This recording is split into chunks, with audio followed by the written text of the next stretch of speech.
తీసుకుందాం. ఇంకోటి ఏంటంటే ఇండియా కూటమిలో ఉన్న లుకలుకలు మరి ఇండియా కూటమి నాయకత్వం మీద కూడా ప్రజలలో వాళ్ళలో ఉన్న లుకలుకలు కూడా ప్రజలు బీజేపీకి ఓటు బ్యాంకు పోవడం జరిగింది. అంటే ఇక్కడ ఏంటంటే ఓవరాల్గా ఆఫ్ పార్టీలో ఉన్న లుకలుకలు, ఆఫ్ పార్టీలో గత వ్యవహారాల్లో జరిగిన పరిస్థితులు మరియు వారిపై వ్యతిరేకతను బీజేపీ గైడ్ చేసుకోవడం మరియు వారి ఉన్న వ్యతిరేకతను కూడా క్యాచ్ చేసుకొని ప్రజల్లోకి పెద్ద మొత్తంలో హామీలు ఇచ్చి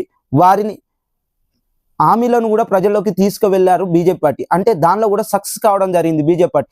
ఎట్టకేలకు ఏదో విధంగా శ్రమపడి ఈ నెల రోజులు 2 నెలలు బీజేపీ పార్టీ అగ్రనేతలు మరియు మోదీ గారు, అమిత్ షా గారు అక్కడ మఖం వేసి మరియు ఢిల్లీ పీఠాన్ని కైవసం చేసుకున్నారని తెలియజేయడం జరుగుతుంది. మరియు మరోసారి అక్కడ ఉన్న ప్రజలు గమనించి ఈసారి ఎట్టకేలకు బీజేపీ పార్టీకి అవకాశం ఇస్తామని 47 స్థానాలకు బీజేపీ పార్టీకి అవకాశం ఇచ్చి 23 స్థానాలకే ఆప్ కైవసం చేయడం జరిగింది. అంటే బీజేపీ పార్టీని అధికార పీఠం వైపు పంపించిన ప్రజలు ఆప్ను ప్రతిపక్ష హోదాకే పరిమితం చేయడం జరిగింది. మరియు ఇక్కడ ఉన్న ఇండియా కూటమిలో ఉన్న కాంగ్రెస్ పార్టీ జీరో అంటే ఇక్కడ కాంగ్రెస్ పార్టీ కూడా ఒక్క స్థానాన్ని కూడా రాలేకపోయింది. అంటే ఇది పెద్ద మొత్తంలో కాంగ్రెస్ పార్టీకి డ్యామేజ్ జరిగినట్టు తెలుస్తుంది. అంటే కేంద్రంలో కాంగ్రెస్ పార్టీ పదవులకు రావాలనే ఉద్దేశంతో రాహుల్ గాంధీ గారు ఎక్కడికక్కడ జోడో యాత్రలు ఎక్కడికక్కడ ప్రవహించినా కూడా ఇక్కడ ఢిల్లీలో ఒక సీట్ రాకపోవడం కూడా కాంగ్రెస్ పార్టీకి పెద్ద దెబ్బ తాకినట్టు ఇక్కడ చర్చనీయ అంశాలలో అనుకుంటున్నారు. అంటే ఇది ఓవరాల్గా జరిగిన విషయం. కానీ ఎట్టకేలకు బీజేపీ చాలా ఏళ్ల తర్వాత బీజేపీ ఢిల్లీ పీఠాన్ని కైవసం చేసుకోవడం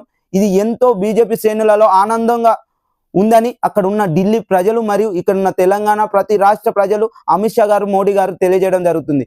మరియు ఇలాంటి వీడియోస్ కొరకు ఆర్కే న్యూస్ సపోర్ట్ చేయండి, షేర్ చేయండి, సబ్స్క్రైబ్ చేయండి. మరెన్నో వీడియోస్ కంటిన్యూస్గా మేము తెస్తామని తెలియజేస్తున్నాం. జై శ్రీరామ్.